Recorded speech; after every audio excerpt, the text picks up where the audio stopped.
माताली दोस्तों, आपके अपने चैनल सनातनी में आपका बहुत बहुत स्वागत है। माँ भगवती दुर्गा की कृपा सदैव आप और आपके समस्त परिवार पर बनी रहे। दोस्तों, आज की वीडियो में आपसे बात करने वाली हूँ जीवित पुत्री का व्रत के बारे में। जीवित पुत्र का व्रत किया जाता है अश्विनी मास के कृष्ण पक्ष की अष्टमी तिथि को। धार्मिक शास्त्रों के अनुसार इस व्रत को धारण करने से संतान की आयु लंबी होती है और संतान को उनके जीवन में सफलता की प्राप्ति होती है, सुख समृद्धि की प्राप्ति होती है। यह व्रत पूरी तरह से निर्जला ही रखा जाता है। निर्जला और निराहार कम से कम 28 घंटे तक का यह व्रत होता है।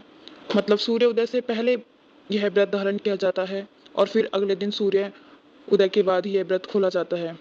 तो लगभग 28 घंटे का समय होता है इस व्रत को खोलने में। इतने समय तक निर्जला ही रहा जाता है, निराहार ही रहा जाता है। लेकिन माताएं इस व्रत को धारण करती हैं अपनी संतान की लंबी आयु की कामना, और भगवान जूमती वाहन की कृपा से उनकी कामना पूर्ण भी होती है। इस व्रत के नियम वैसे ही होते हैं जैसे कि हरतालिका तीज का व्रत हम धारण करते हैं। जैसे कि जीवित पुत्री का व्रत से एक दिन पहले नहाय खाया जाता है और अगले दिन व्रत धारण करते हैं। निर्जला व्रत धारण करते हैं, निराहार रहते हैं यह व्रत, और फिर तीसरे दिन व्रत का पारण किया जाता है। तो लगभग 3 दिन का यह व्रत नियम हो जाता है। और आज की वीडियो में आप जानेंगे जीवित पुत्री का व्रत में नहाय खाई से लेकर प्राण तक के संपूर्ण नियम क्या होंगे, किस प्रकार से आप नहाई खाई के दिन अपने नहाई खाई का नियम करना है, पारण किस प्रकार से करना है और व्रत आपको किस प्रकार से करना है। इस व्रत में सरगी खाने का भी विधान है। तो सरगी किस प्रकार से खाएं, चलिए सियार के लिए हम भोजन निकालते हैं। वह आपको निकालना है। चीरो सियार को भोजन में आपको क्या देना है, स्वयं सरगी में आपको क्या खाना है, सरगी कब खाना है। इसके अलावा भी बहुत सारे आपके प्रश्न हैं। उन प्रश्नों के उत्तर आपको आज इस वीडियो में मिलेंगे और जीवित पुत्रिका का व्रत हम धारण करेंगे, यह जानकारी भी आपको आज इस वीडियो में मिलने वाली है। तो बहुत महत्वपूर्ण है आज की वीडियो, पूरे ज़रूर देख लीजिए। अगर वीडियो अच्छी लगे तो लाइक करें और चैनल को सब्सक्राइब जरूर करें। और आपके कमेंट्स मेरे लिए बहुत महत्वपूर्ण होते हैं। यही एकमात्र जरिया है जिनसे मुझे पता चलता है कि आपको वीडियो अच्छी लगती है। आपके लिए क्या है वीडियो उपयोगी है, तो अगर वीडियो अच्छी लगे तो लाइक ज़रूर ही किया कीजिए। तो सबसे पहले जानते हैं कि अष्टमी तिथि कब प्रारंभ हो रही है, कब समाप्त हो रही है और व्रत हमें कब धारण करना है। देखिए, इस बार अष्टमी तिथि का प्रारंभ हो रहा है मंगलवार को, यानी 24 सितंबर सन 2024 को दोपहर 12:30 बजे, और समाप्ति हो रही है अष्टमी तिथि बुधवार के दिन यानी 25 सितंबर को दोपहर 12 बजे। पर जीवित पुत्री का व्रत हमेशा सूर्य उदयकालीन तिथि में ही रखा जाता है और सूर्य उदयकालीन तिथि में ही हम इसे प्राप्त हो रही है 25 सितंबर सन 2024 को। बुधवार के दिन तो 25 सितंबर सन 2024 को, यानी कि बुधवार के दिन जीवित पुत्री का अर्थात जातियों का व्रत रखा जाएगा। तो 24 सितंबर को नहाई खाई का दिन होगा। 25 सितंबर को हम व्रत धारण करेंगे और फिर 26 को इस व्रत का प्रायण करेंगे। अब बात करें कि नहाई खाई के दिन क्या नियम होते हैं। तो देखिए, नहाई खाई के दिन जैसे कि हर व्रत में करते हैं, शुद्ध और सात्विक भोजन लेते हैं। लेकिन इस व्रत में कुछ विशेष चीज़ें हैं जो हम अपने व्रत को प्रारंभ करते हैं। जैसे कि बहुत से स्थानों पर स्नान करने के बाद शुद्ध सात्विक भोजन लिया जाता है। इसमें कई चीज़ें हैं, कई जगह साग खाया जाता है, कई जगह देखा होगा मछली भी खाई जाती हैं। इसी प्रकार कई स्थानों पर मरुआ की रोटी बनाकर भी खाई जाती हैं। कई स्थानों पर तो रई की सब्जी भी खाई जाती हैं। तो क्षेत्र विशेष के आधार पर कुछ नियम कहीं कहीं पर बदल जाते हैं। तो ये आपको ध्यान रखना है कि आप कौन सी विशेष चीज़ खाकर यह व्रत किया जाता है। मतलब नहाई खाई के दिन आपके लिए चीज़ अनिवार्य है। ठीक है, नहाई खाई के दिन आपको किसी भी प्रकार की तात्मिक चीज़ों को नहीं खाना है, जैसे कि मसूर की दाल, मूली, बैंगन इत्यादि खाकर ये व्रत नहीं किया जाता। मतलब जो भी हम बनाते हैं बिल्कुल शुद्ध और सात्विक भोजन बनाते हैं। पितृपक्ष में यह व्रत आता है तो बहुत ही शुद्धता के साथ भोजन बनता है। लेकिन कई स्थानों पर मछली खाई जाती है।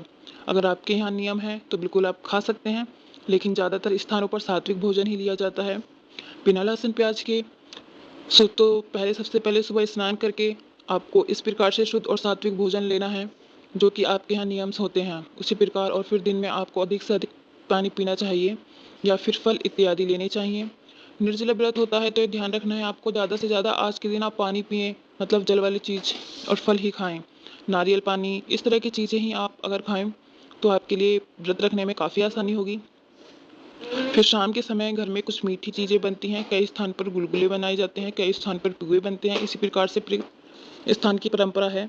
शाम के समय कुछ मीठा बनता है जो कि बच्चों को नियमित बनता है, तो आपको बिल्कुल बनाना है यह सब चीज़ें। लेकिन आप स्वयं इतना मत खाइए, क्योंकि अगर आप इतनी सारी तेली चीज़ें खाएँगे तो फिर अगले दिन आपको ज़्यादा प्यास लगेगी। इससे अच्छा है आप कई सॉरी दोस्तों, इससे अच्छा आपको इसी समय मतलब कई स्थानों पर तो यह भी है, शाम के समय बन जाता है। कई स्थानों पर सुबह उठ के स्नान आदि करके पितरों के लिए पूरी इत्यादि बनाई जाती है। तो इस समय में 5 पूरियाँ बनती हैं, छोटी-सी, छोटी-छोटी पूरियाँ बनाई जाती हैं। तोरई की सब्ज़ी बनती है बिना नमक की, ठीक है, बिना नमक की सब्ज़ी बनाई जाती है। पूरियाँ कई स्थानों पर 3 भी बनती हैं, कई स्थानों पर 4 बनती हैं, कई स्थानों पर 5 भी बनती हैं। तो जैसा आपके यहाँ नियम होता है आप उसी तरह से करिए।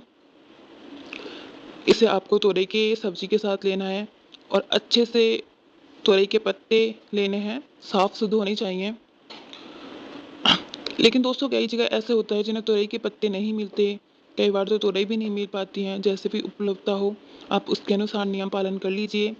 कोई भी पत्ता ले लेना, फिर अगर तोरई का ना हो, केले के पत्ते ले सकते हैं आप चाहे तो, या फिर आप कागज़ या प्लेट जो भी आपके पास उपलब्ध हो।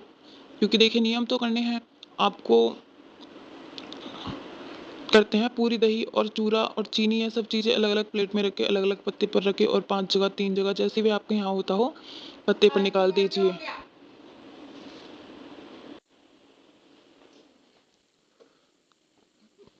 आपको अपनी छत पे या फिर बालकनी में जहाँ भी थोड़ी खुली जगह हो वहाँ पर रखना होता है। कब रखना होता है तो इसके बारे में बात करते हैं।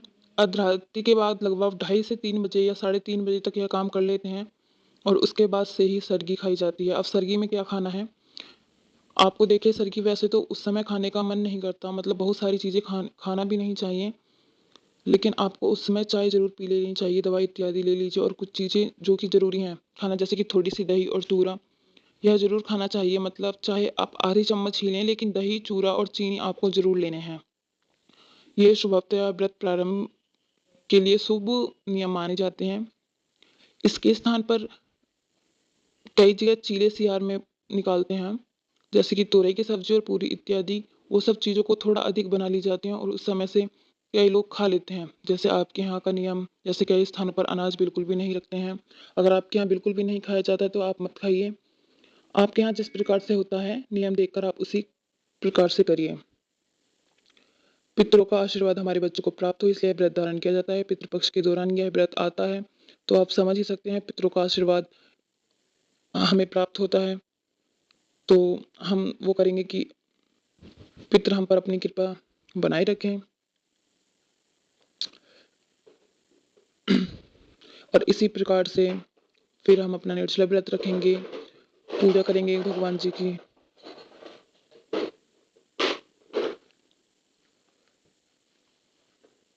जब आप स्वयं स्वस्थ हैं तो स्वास्थ्य का ध्यान रखते हुए आप व्रत कर सकते हैं, या फिर अगर आपकी स्थिति थोड़ी खराब है तो आप ये व्रत मत करिए, लेकिन जो नियम है उस तरह से आप कर लीजिए। हेलो, तो दोस्तों अगर आपको ये वीडियो पसंद आई हो तो लाइक कीजिए, शेयर भी ज़रूर कीजिए फैमिली फ्रेंड्स के साथ। और अगर आप चैनल पर पहली बार आए हैं, अभी तक आपने चैनल को सब्सक्राइब नहीं किया है, तो आज की वीडियो अगर आपको अच्छी लगी हो तो चैनल को सब्सक्राइब करके बेल आइकन को प्रेस कर लीजिए। इससे यह होगा कि इस चैनल पर जो भी नई वीडियो अपलोड होगी उसकी नोटिफिकेशन आपके पास समय पर प्राप्त होती रहेगी। तो दोस्तों मैं आपसे मिलती हूँ अगली वीडियो में, जब तक के लिए जय श्री राधे राधे।